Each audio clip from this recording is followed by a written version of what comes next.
So we're talking about mass sexual assaults happening. We're talking about women being braver now that they see that it's happening to everyone.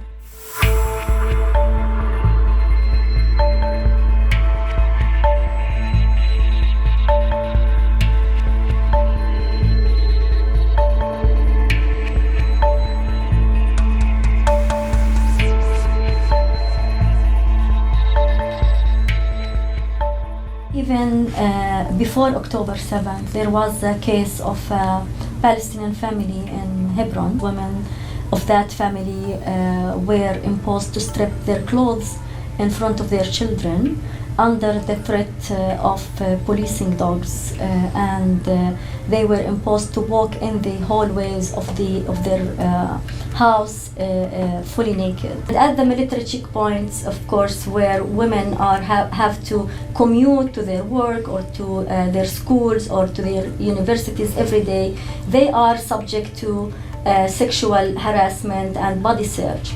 We realized that those girls, for example, during their puberty, they tend to stop going to school, especially during their monthly period, simply because at the checkpoints they will be bodily searched by male soldiers. Women actually refrain from reporting about those assaults out of fear of social stigma and out of fear of not being able actually to engage in the public life if their families and their communities know about these incidents. One of the stories we have documented was for a girl in Hebron, and when we shared her story online on our platforms, we had her family contacting us and telling us to take it down because of how this would affect her and affect the whole family. See, one of the things also that women suffer is they have really low expectations from Israeli soldiers. So when they invade their homes, for example, one of the women told me that the female soldier was so nice to me, she let me fully undressed with the door closed. So this is the kind of expectations. They expect so much humiliation, so much violence. So when it's something like that, they don't talk about it. One woman tried to close the door when she was being fully undressed by a female soldier. She tried to close the door so she didn't want to be exposed to the male soldiers, to the family members. She hit her in an eye with a rifle and she lost her left eye. So women are not even aware of how bad it is because they expect so much violence, they expect killing, they expect to be shot. So when it's something like that, it goes unreported. Even children will not be aware of the severity of things. So they would talk about it as, I was undressed. I was fully undressed, for example, and they wouldn't know how bad that is to them or the definitions of sexual violence. So you would have women saying that they inserted an object inside of me, but she wouldn't identify it as rape because lack of awareness on this matter. So you can imagine what children go through.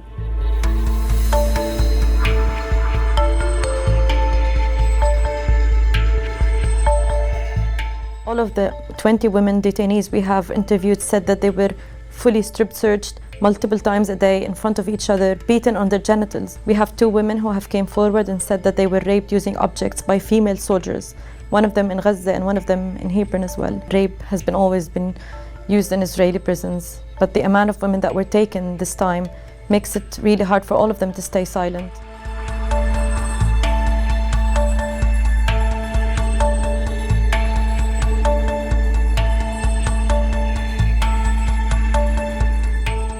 So we're talking about mass sexual assaults happening. We're talking about women being braver now that they see that it's happening to everyone, giving them the platform to say their stories and their accounts.